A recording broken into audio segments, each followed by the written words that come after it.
Hello students, welcome to Shiny Max. 10ஆம் வகுப்பு எடுத்துக்காட்டு 2.14 பார்க்கலாம். தீர்க்க அப்படின்னு கொடுத்துருக்காங்க. தீர்க்க அப்படின்னு கொடுத்தாலே எக்ஸோட மதிப்பு கண்டுபிடிக்கணும். ஃபஸ்ட்டு கொஸ்டின் எழுதிக்கலாம். 8x சர்வசமம் 1 மட்டு 11. ஓகே, இந்த மெத்தடை பொறுத்த வரைக்கும் இந்த சைடு என்னது இருக்கோ அதை அப்படியே எடுத்து எழுதிடணும். சரிங்களா? இனி ப்ராக்கெட்டுக்கு முன்னாடி என்னது இருக்குது? 1, அதை இந்த பக்கம் கொண்டு வரணும். +1 இங்கே வந்துன்னா -1. இனி சர்வசமம் 11 வெளியே எடுக்கலாம். இப்படி வெளியே எடுக்கும்போது பக்கத்தில் n அப்படின்னு எழுதிக்கணும். ஓகே, இங்கே எக்ஸ் வந்து பெருக்கல்லே இருக்குது. அப்போ x = அப்படின்னு கொண்டு வரணும். அதுக்கு 8x அப்படியே வச்சுக்கிறேன். சமம் இந்த சைடு என்னது இருக்குது? 11 × n. -1 அங்கே போச்சுன்னா +1. எக்ஸ் தான் கண்டுபிடிக்கணும். அப்போ எக்ஸை மட்டும் வச்சுக்கோங்க. இப்போ இந்த சைடு என்னது இருக்குது? 11n = 1.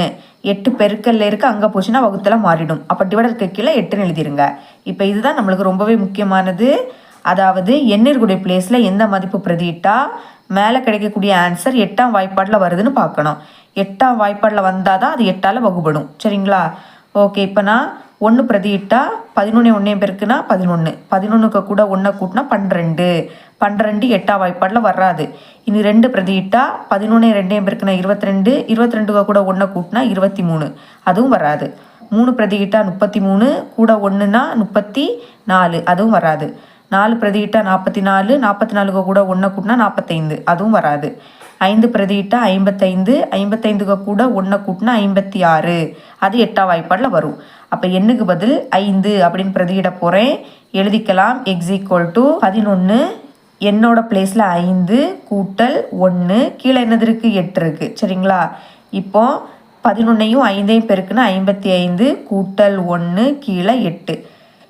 55ஐயும் 1 கூட்டினா 56 கீழே 8. இப்போ கேன்சல் பண்ணலாம். 1 8 8, 7 8 56. அப்போ பாக்கி என்னதுக்கு? 7. இது ஒரு ஆன்சர். இனி அடுத்தது கண்டுபிடிக்கிறதுக்கு இந்த 5ஐயும் கீழே இருக்கக்கூடிய 8ஐயும் கூட்டணும். ஃபஸ்ட்டு 1 மட்டும் கண்டுபிடிச்சிட்டிங்கன்னா அதுக்கப்புறம் கூட்டியே நீங்கள் எழுதிடலாம். சரிங்களா? அப்போ n = 5ஐயும் கீழே இருக்கக்கூடிய 8ஐயும் கூட்டினா 13. ஓகே, இது கண்டிப்பாக 8ஆம் வாய்ப்பாடில் வரும். பாருங்கள், x = 11. எண்ணுக்கு பதில் 13 கூட்டல் 1 கீழே 8. இப்போ 11ஐயும் 13ஐயும் பெருக்கலாம். 11 13. 1 3 3, 1 3 3, 1 1 1, 1 1 1. கூட்டுங்க 3. 3 1 கூட்டினா 4, அப்புறம் 1. என்ன கிடைக்குது? 143. எழுதிக்கலாம். 143 கூட்டல் 1 கீழே 8. 143ஐயும் 1ஐயும் கூட்டினா 144 கீழே 8. கேன்சல் பண்ணலாம். 1 8 8, 1 8 8. பாக்கி என்ன கிடைக்குது? 6. இப்போ இது 64. 8 8 64. அப்போ மேலே 18 வருது. ஓகே, நீ அடுத்த கண்டுபிடிக்க இந்த 13ஐயும் கீழே இருக்கக்கூடிய 8ஐயும் கூட்டணும். அப்போ n = 21. கூட்டினா 21 கிடைக்கும். பிரதியிடலாம். x = 11. எண்ணுக்கு பதில் 21 கூட்டல் 1 கீழே 8. இப்போ பெருக்கலாமா? 11ஐயும் 21ஐயும் பெருக்கலாம். 1 1 1, 1 1 1, ஈர் 1 2, ஈர் 1 2. அப்போ 1 2 1 கூட்டினா 3 2, 231ன்னு கிடைக்குது. எழுதிக்கலாம். 231 கூட்டல் 1 கீழே 8. 231ஐயும் 1 கூட்டினா 232 கீழே 8. இப்போ கேன்சல் பண்ணலாமா? 1 8 8, ஈர் 8 16, பாக்கி 7. இப்போ இது 72. 9 8 72. அப்போ நம்மளுக்கு என்ன கிடைக்குது? 29. இந்த மாதிரி என்னோட பிளேஸில் நிறைய மதிப்பு பிரதியிடலாம். நீங்கள் ஃபஸ்ட்டு 3 நம்பர் மட்டும் கண்டுபிடிச்சா போதும். அப்போ எழுதிக்கலாம். எக்ஸோட மதிப்பு என்னெல்லாம் இருக்கும்? 7 18 29. 7, 18, 29. இந்த மாதிரி போயிட்டே இருக்கும். ஓகே, இவ்வளோ தான் இந்த சம். எடுத்துக்காட்டு 2.15 பார்க்கலாம். 10⁻4 சர்வசமம் x மட்டு 19 என்றவாறு அமையும் x மதிப்பை காண்க. இப்போ இதில் இருக்கக்கூடிய எக்ஸோட மதிப்பு என்னன்னு கண்டுபிடிக்கணும். சரிங்களா? ஃபஸ்ட்டு கொஸ்டின் எழுதிக்கலாம். 10⁻4 சர்வசமம் x மட்டு 19. இப்போ இதோட மீனிங் என்னென்னா 10⁻4 19ஆல் வகுக்கும்போது கிடைக்கக்கூடிய மீதி என்னவோ அதை தான் இங்கே எழுதணும். சரிங்களா? அப்போது இப்போ 10⁻4னா பெரிய எண்.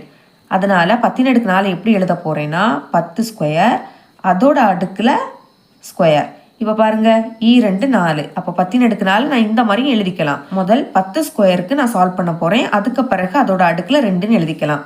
எழுதிக்கிறேன். 10² சர்வசமம் இந்த சைடு மட்டு 19. அதாவது 10² 19ஆல் வகுக்கும்போது கிடைக்கக்கூடிய மீதியை இங்கே எழுத போகிறோம். ஓகே, 10² மதிப்பு என்னது? 100. இதை 19ஆல் வகுக்கலாம். 100ல் 19 5 வாட்டி இருக்குது. பெருக்குனா 95 கிடைக்கும். இதை கழிச்சா 5 கிடைக்கும். மீதி என்னது 5. அந்த 5ஐ இங்கே எழுதிருங்க. இப்போ 10 ஸ்கொயருக்கு கண்டுபிடிச்சாச்சு. நீ அதோட அடுக்கில் 2ன்னு எழுதிக்கலாம். 10 ஸ்கொயர் அதோட அடுக்கில் ஸ்கொயர் சர்வசமம். இங்கே அதோட அடுக்கில் ஸ்கொயர் எழுதுனதுனால இங்கே நம்ம ஸ்கொயர் எழுதணும். அப்போ 5 இருக்குது, அதோட அடுக்குலையும் 2. அப்புறமாட்டு மட்டு 19. இப்போ 10 2 பெருக்குன்னு 4. 10 அடுக்கு 4 சர்வசமம். 5 ஸ்கொயரோட மதிப்பு 25. பிராக்கெட்டுக்குள்ளே மட்டு 19. இப்போ பிராக்கெட்டுக்குள்ளே இருக்கக்கூடிய நம்பரை விடைக்கும் இந்த எண் சின்னதாக இருக்கணும். ஆனால் இங்கே பெருசாக இருக்குது. அப்போ நான் திரும்பவும் வகுக்க போகிறேன். 25 19ஆல் வகுக்கும் போது கிடைக்கக்கூடிய மீதியை இங்கே எழுதணும். ஓகே, 25 19ஆல் வகுக்கலாம். ஒரு வாட்டி தான் இருக்கும். ஒரு 19 19 கழிச்சா என்ன கிடைக்கும் 6. அப்போ மீதி என்னது 6. 25க்கு பதில் 6ன்னு எழுதிக்கணும். 10 அடுக்கு 4 சர்வசமம் 6 மட்டு 19. இப்போ இந்த எண்ணை விடைக்கு இது சின்னதாக இருக்குது. இப்போ இதையும் கம்பேர் பண்ணுங்கள். எக்ஸோடைய பிளேஸில் என்னது இருக்குது 6. அப்போ ஃபைனலாக எக்ஸோட மதிப்பை கண்டுபிடிச்சிட்டோம்.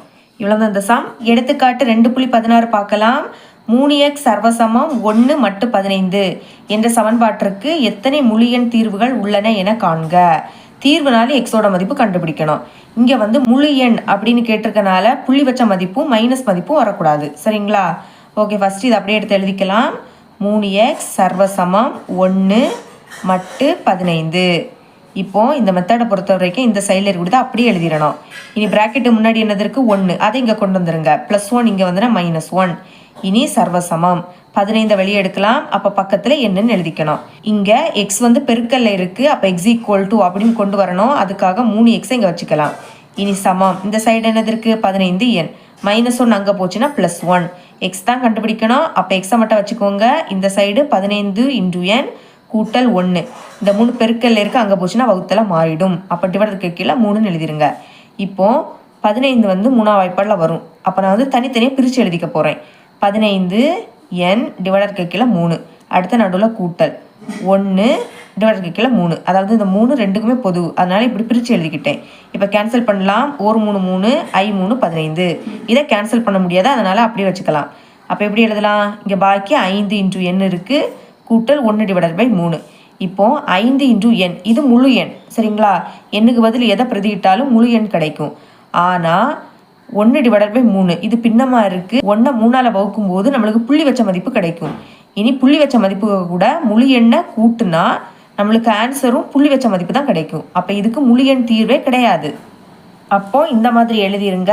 தேர்ஃபோர் 5 × n என்பது முழு எண். இது வந்து முழு எண். ஆனால் 5 × n கூட்டல் 1/3 இது வந்து முழு எண் கிடையாது. ஏன்னா இது முழு எண். இதை வகுக்கும் போது புள்ளி வச்ச மதிப்பு கிடைக்கும். புள்ளி வச்ச மதிப்புக கூட முழு எண்ணை கூட்டினா புள்ளி வச்ச மதிப்பு தான் கிடைக்கும். சரிங்களா? அதனால அது முழு எண் அல்ல. எனவே இச்சமன்பாட்டிற்கு முழு எண் தீர்வு இல்லை. இந்த சமன்பாட்டிற்கு முழு எண் தீர்வு கிடையாது. ஓகே, இவ்வளோ தான் அந்த சம். இது உங்களுக்கு கிளியராக புரியும் நம்புறேன். தேங்க்ஸ் ஃபார் வாட்சிங்.